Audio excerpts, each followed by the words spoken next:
গোপাল, তোমাদের রাজা কৃষ্ণচন্দ্রের এমন অবস্থা যে তোমার একটা বাড়ি করার জন্য সাহায্য করতে পারছে না। আগে নবাব বাহাদুর, কি বলবো, আপনি নিশ্চয়ই জানেন কৃষ্ণনগরে কি পরিমাণ বৃষ্টি হয়েছে, প্রায় বন্যার অবস্থা।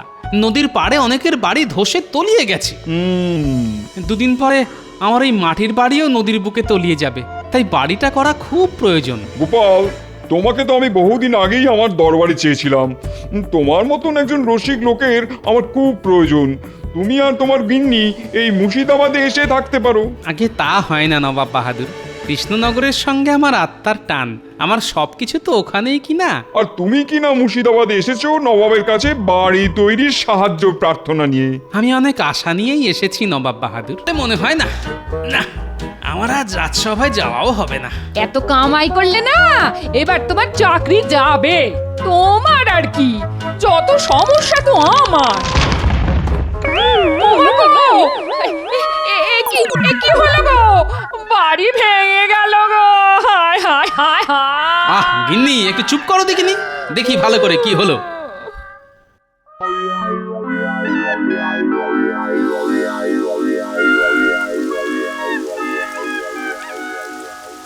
কি গো, তুমি আবার দাঁড়িয়ে ভিজছো কেন গো? এক্ষুনি ঢুকে এসো বলছি।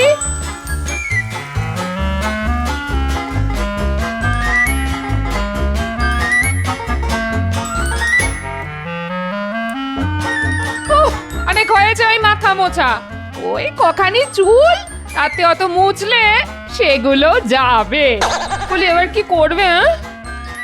বৃষ্টিটা একটু কমলো বলে মনে হচ্ছে না, কিন্তু আবার জোরে বৃষ্টি এলে পুরো বাড়িটাই ভেঙে পড়বে, এ আমি বলে দিলাম। হ্যাঁ, না না, এখন আমি বাড়ি সারাতে পারবো না। তার পারবে কেন? কিপটে বুড়ো, বাড়ি ভেঙে পড়লে তুমি এই বাড়িতেই বসে থাকবে, আমি বাপের বাড়ি চলে যাব, এ আমি বলে দিলাম। হ্যাঁ। আহ গিন্নি, খালি এক কথা, যেটা বোঝো না সেটা নিয়ে আর কথা বলো না তো। তাই না? আমি কিচ্ছু বুঝি না, না যত বোঝো তুমি। তা আমি কি বুঝি না শুনি? এই বাড়ি সারিয়ে কোনো লাভ নেই। এটা তুমি ঠিক বলেছো, আমার বহুদিনের শখ একটা দোতলা বাড়ি। বাবা, বহুদিনের শখ, আগে তো বলনি, এই প্রথম শুনলাম। বললে কি আর তুমি পারতে? এখন বানাও, একটা দোতলা বাড়ি বানাও তো। আচ্ছা, একটা দোতলা বাড়ি বানাতে কত খরচা তোমার ধারণা আছে? ও সব আমি শুনতে চাই না, তোমার যা দরকার তুমি মহারাজের কাছে চাও। দেখি কি হয়। এবারে ফসল বেশি বৃষ্টির জন্য নষ্ট হয়েছে, প্রজারা ঠিকমতো খাজনা দিতে পারছে না, এই সময় মহারাজকে দিতে পারবে? বলি অত ভাববার কি আছে? তুমি সাহায্য কেন পাবে না? তুমি আগে চেয়ে দেখো, তবে মহারাজ না দিলেও আমি কিন্তু কিচ্ছু শুনতে চাই না। হ্যাঁ, আমার দোতলা বাড়ি চাই। হ্যাঁ হ্যাঁ গিন্নি, তুমি হচ্ছে সীতার মতো, খালি বলে সোনার হরিণ চাই, সোনার হরিণ চাই। এদিকে আমি রামচন্দ্রের মতো বনবাসে যেতে পারলেই বাঁচি। আগে দোতলা বাড়ি বানাবে, তারপর তুমি বনবাসে যাও আর যেখানে খুশি যাও, আমার কোনো মাথা ব্যথা নেই। মাথা ব্যথা তোমার হবে কেন? আমার মাথা তুমি ব্যথা করে দিচ্ছ। উফ, একবার মুখ ফসকে কি বলে ফেললাম, ব্যাস অমনি শুরু হয়ে গেল। রাজসভায় গোপাল কাল আসেনি, আজও এখনো পর্যন্ত এলো না। না, আমার বিশেষ চিন্তা হচ্ছে। আপনি শুধু শুধু চিন্তা করছেন মহারাজ, গোপাল এমনিতেই ভীষণ কুঁড়ে, এটা তো সবাই জানে। মন্ত্রী, তাহলে তুমি বলতে চাইছো রাজসভায় আসতেও গোপালের আলস্য? না না না, এটা আমি বিশ্বাস করতে পারছি না। মহারাজ, গোপালের সব কিছুতেই আলস্য। আমি একটার পর একটা উদাহরণ আপনাকে দিতে পারি। তা কিরকম শুনি? আপনি যখন কোনো সমস্যার কথা বলেন তখন আমরা সবাই কত রকম আলোচনা করি, কিন্তু গোপাল প্রায় চুপ করে থাকে। আমি এই ব্যাপারে গোপালকে জিজ্ঞাসা করেছিলাম, গোপাল আমার কথার উত্তরে কি বলেছিল জানেন? না, জানি না, তা এখন বলো। গোপাল আমাকে বলেছিল ওর কাজ হচ্ছে মহারাজকে হাসানো, কারণ ও রাজসভার মাইনে করা ভাঁড়। জটিল আলোচনায় নাকি ওর নিজেরই হাসি পায়, তাই চুপ করে থাকে। বেশ বেশ বেশ, আরও আছে মহারাজ। আচ্ছা, সে কথা না হয় পরে শোনা যাবে, তার আগে জানতে চাই গোপালের খবর কারো কাছে আছে কিনা। মহারাজ, গোপালের সাথে আমার আজ সকালে দেখা হয়েছিল। তো সেই কথাটা আগে বলবে তো। আমি দেখলাম গোপালের মুখ ভার, প্রশ্ন করাতে বলল ওর বাড়ি নাকি ভেঙে গেছে। গোপালের বাড়ি ভেঙে গেছে? কি সর্বনাশ! তাহলে গোপাল কি এখন পথে বসে আছে? না মহারাজ, ওরকম ভাঙেনি যাতে গোপাল পথে বসে। তুমি কি নিজের চোখে দেখেছো পণ্ডিত? না মানে কি বলেছি মহারাজ, দেখুন আর একটা নমুনা। গোপাল হচ্ছে মিথ্যে কথা বলার রাজা। আসলে নানা ছুতোয় ওর আজকে কামাই করার শখ। দেখুন, বৃষ্টিতে নদীতে ভালো মাছ পেয়েছে, সেই মাছ বসে বসে ধরছে।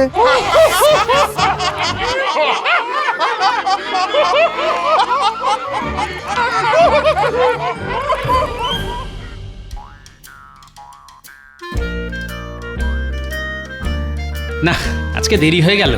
মহারাজের থেকে ঠিক কতটা সাহায্য চাইবো সেই হিসাব নিকাশ করতেই বেলা হয়ে গেল।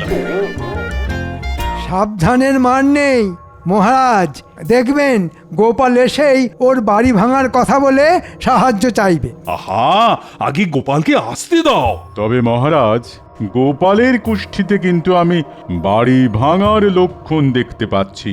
আমার মনে হয় কথাটা মিথ্যে নয়, তবে এও দেখতে পাচ্ছি গোপালের কুষ্ঠিতে। আপনি বরং মহারাজের কুষ্টি নিয়ে ভাবলে আমাদের এই কৃষ্ণনগরের উন্নতি হয়। মন্ত্রী, এসেছে, গোপাল এসেছে। এই তো গোপাল। নিজের জায়গায় বসো গোপাল। মহারাজ, একটা কথা বলি। বলো কবি, বলো। গোপাল কি ভুলে গেছে হাসাতে, নাকি তার মন পড়ে আছে ভাঙা বাসাতে? বাহ মহারাজ, একদিক থেকে ভালোই হলো, আমাকে আর কষ্টের কথা কষ্ট করে বলতে হলো না। গোপাল, তোমার বাড়ি ভেঙে গেল কি করে? পুরনো হলে যা হয় আর কি, অনেকদিন সারানো হয়নি, এত বৃষ্টি। বুঝলাম গোপাল, তোমার একটু এখন কঠিন সময় যাচ্ছে। তা তোমার বাড়ির সবাই ঠিক আছে তো? হ্যাঁ মহারাজ, কিন্তু মহারাজের কাছে আমার একটা আর্জি ছিল। বলে ফেলো গোপাল। ভাবছি এবার একটা পাকা দোতলা বাড়ি না হলেই নয়। হ্যাঁ, সে তো ঠিকই, নইলে আবার ঝড় চলে বিপদ হবে। মহারাজ, আমার কাছে একটা দোতলা বাড়ি বানাবার মতো অর্থ নেই, তাই যদি আপনি কিছু সাহায্য করেন তাহলে এই মরশুমে আমার বাড়িটা হয়ে যায়। কি সর্বনাশ! গোপাল, তোমার হলো কি? তুমি মহারাজের কাছে সাহায্য চাইছো সামান্য একটা বাড়ির জন্যে? মন্ত্রী মশাই, একটা বাড়ি কখনো সামান্য হতে পারে কি? নিশ্চয় গোপাল, যেখানে রাজ্যের প্রজারা ঠিকমতো খেতে পাচ্ছে না কারণ ফসল নষ্ট হয়েছে, সেখানে তোমার বাড়ির জন্যে মহারাজ কি সাহায্য করতে পারেন? গোপাল একটা দরকারি চেয়েছে, আর এটুকু সাহায্য আমরা রাজকোষ থেকে তো করতেই পারি। না মহারাজ, রাজকোষের অবস্থা খুব খারাপ। আমি খাজাঞ্চিকে এক্ষুনি ডেকে আনছি, যদি আপনি অনুমতি করেন। ঠিক আছে, ঠিক আছে মন্ত্রী, তুমি খাজাঞ্চিকে ডেকে পাঠাও। মহারাজ, খাজাঞ্চি নেই, ওকে বাইরে থেকে আমি ডেকে আনছি।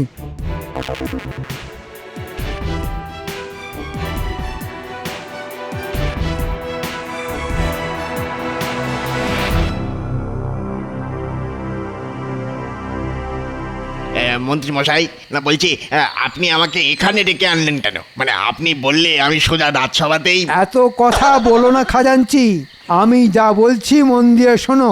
গোপাল একটা বাড়ি করবার মতলব করছে, আর এটা কিছুতেই আমি হতে দেব না। আহা, আমারও একটা বড় বাড়ি হলে বেশ হয় কিন্তু। সব হবে, শুধু আমার কথা শুনে চলো। রাজকোষের অবস্থা এখন কিরকম? এইবার খাজনা আদায় ভালো মতো না হলেও এই গেলবার যা আয় হয়েছিল তাতেই আমাদের রাজকোষ এখনো ভর্তি। এর উল্টো কথা তুমি মহারাজকে বলবে।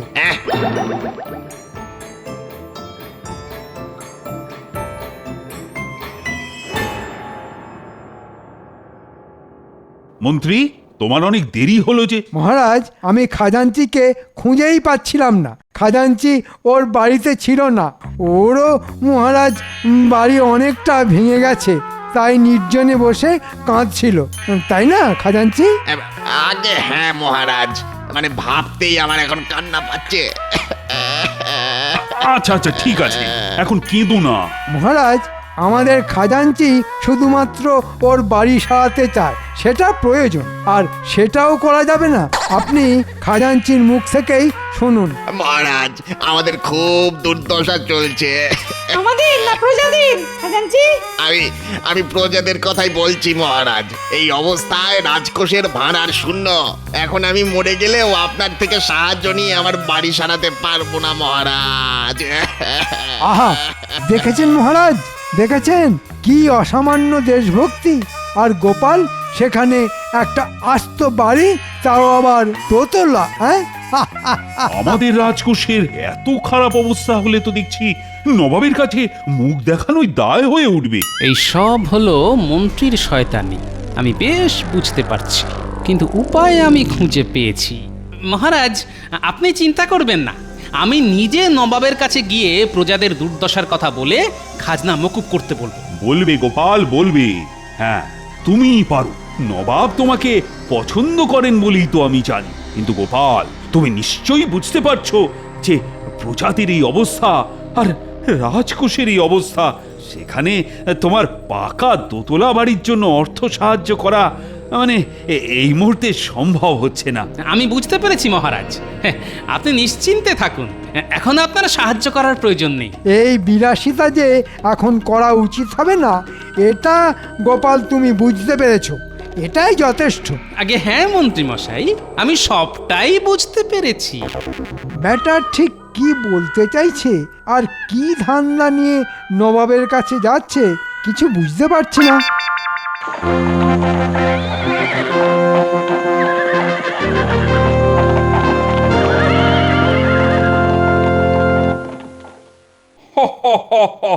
গোপাল, তোমাদের রাজা কৃষ্ণচন্দ্রের এমন অবস্থা যে তোমার একটা বাড়ি করার জন্য সাহায্য করতে পারছে না। আগে নবাব বাহাদুর, কি বলবো, আপনি নিশ্চয়ই জানেন কৃষ্ণনগরে কি পরিমাণ বৃষ্টি হয়েছে, প্রায় বন্যার অবস্থা।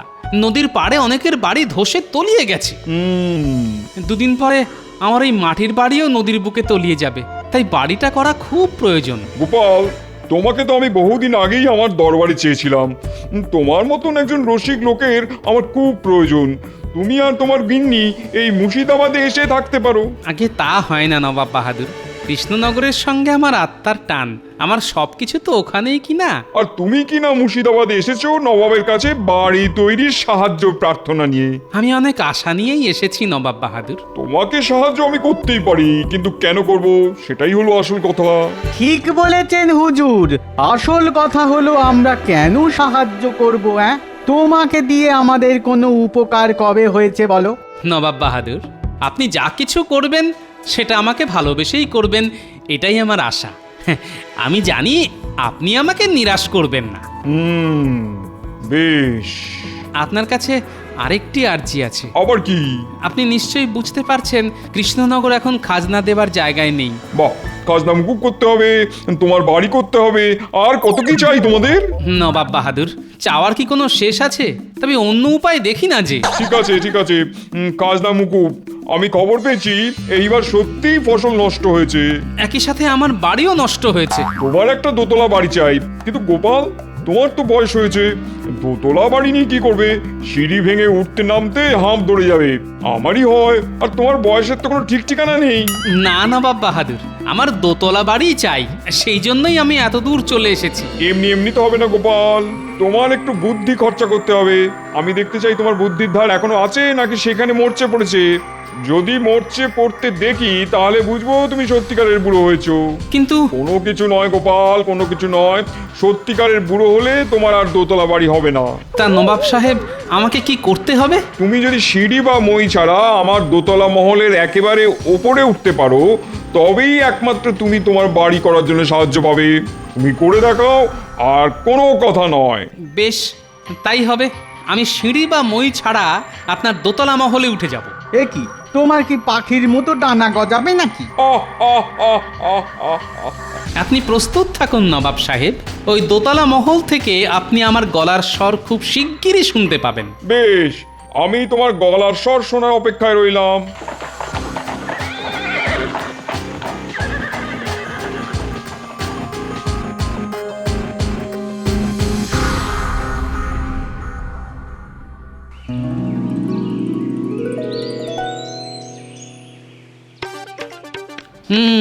খুব বড় মুখ করে তো নবাব বাহাদুরকে বলে দিলাম, কিন্তু মাথায় যে কিছুই আসছে না।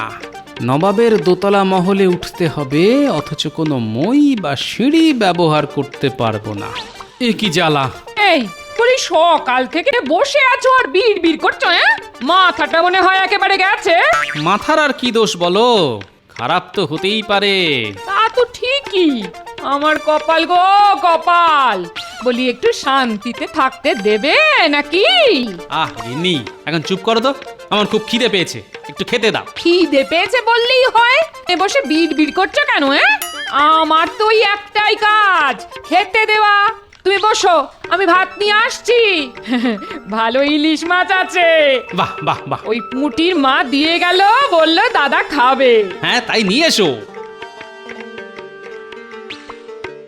আসলে যেটা মনে হচ্ছে, নবাব সাহেব ইচ্ছে করেই এরকম একটা শর্ত দিয়েছে যাতে আমাকে কোনো সাহায্য করতে না হয়।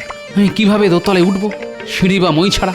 উফ, আমার মাথার চুল ছিঁড়তে ইচ্ছা করছে। এই সময় যদি কেউ আমাকে একটা ভালো পরামর্শ দিতে পারতো।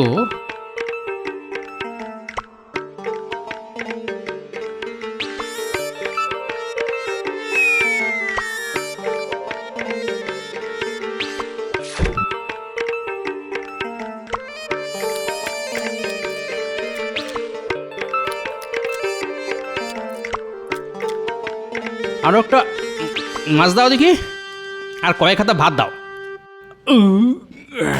বাবা, লোকের মুখে শুনি বয়সকালে খাওয়া কমে যায়, এর দেখি উল্টো। যতদিন যাচ্ছে তত খাওয়া বাড়ছে, বেড়েই যাচ্ছে। খেতে হবে না, কত চিন্তা আর পরিশ্রম বলো তো আমার। পরিশ্রম করলেই আমার খিদে বেড়ে যায়, বুঝলে? কি ছাইপাঁশ বসে বসে চিন্তা করছো আর বলছো কিনা পরিশ্রম করছো? তোমার কোনো কাজ নেই, সারাদিন ঝুড়ি ঝুড়ি খাও আর হাতির মতো ভুঁড়ি বাড়াও। কি বললে গিন্নি? হাতি? বাহ গিন্নি, তোমার জবাব নেই। আমলো যা, হাতির কথা শুনে এত আনন্দ হলো কেন? ভীমরতি একেই বলে। ওর নাম কি মাহুত? নাম ওর চঞ্চল, কিন্তু কিন্তু ও খুব শান্ত হাতি, যা বলি তাই শোনে। বাহ, তাহলে তো বেশ। এই শোনো, মুর্শিদাবাদ যেতে হবে, বুঝলে? অনেকটা দূরের পথ। তা তোমার চঞ্চল শান্ত থাকবে তো? আগে উপযুক্ত পারিশ্রমিক পেলে চঞ্চল শান্ত থাকবেই। হ্যাঁ হ্যাঁ, বুঝেছি বুঝেছি। আগে চলো, ঠিক মতো থাকলে পারিশ্রমিক নিয়ে চিন্তা করতে হবে না। আজ্ঞে হুজুর, যথা আজ্ঞা।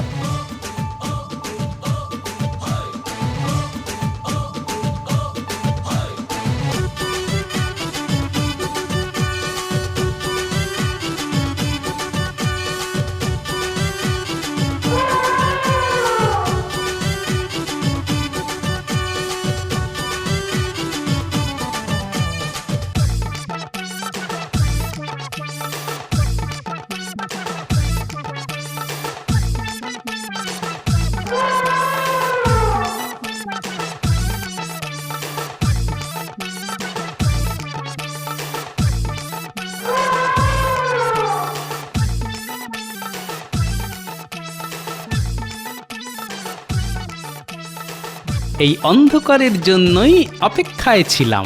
চল রে চঞ্চল, আস্তে আস্তে ওই দোতলা মহলের পিছনে গিয়ে দাঁড়াই।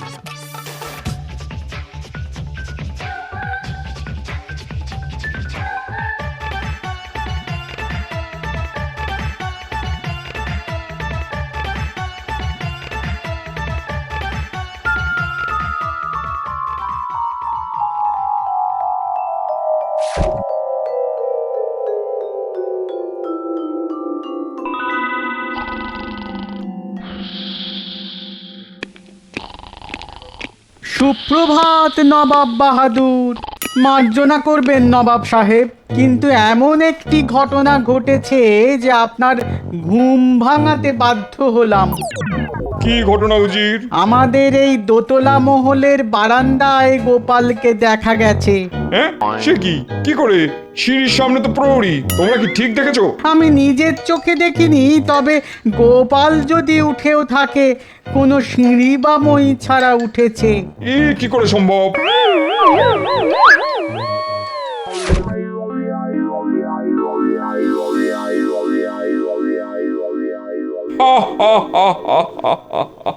কেউ নেই।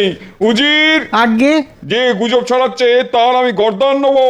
নবাব বাহাদুর, তাই তো, টুকি কিন্তু গোপালেরই গলার স্বর। টুকি, কিন্তু ওকে দেখা যাচ্ছে না কেন? ভূত নাকি? নবাব বাহাদুর, টুকি উজির, শিগগিরই খবর নাও গোপাল মরে গেছে কিনা। গোপাল, টুকি। গোপাল, গোপাল তুমি কোথায়? তোমাকে দেখতে পাচ্ছি না কেন? যদি মানুষ হও তাহলে সামনে এসো, আর যদি ভূত প্রেত অন্য কিছু হও তাহলে এক্ষুনি চলে যাও। না শুনলে নবাব সাহেব, ভূত হলে তো গর্দানও নেওয়া যাবে না। হ্যাঁ হ্যাঁ নবাব বাহাদুর, আমি মানুষই আছি বটে।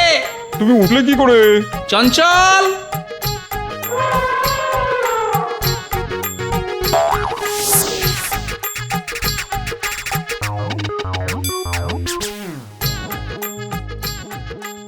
এই দেখুন নবাব সাহেব, এই আমার সিঁড়ি, এই আমার মই। আমি ওর পিঠে চড়েই আপনার দোতলা মহলে উঠে পড়ি। সাবাস গোপাল, তোমার জবাব নেই। তোমার বুদ্ধিতে যে একটুও মরচে পড়েনি সেটা আমি বেশ বুঝতে পারছি। এখন আমার কথা আমি রাখবো।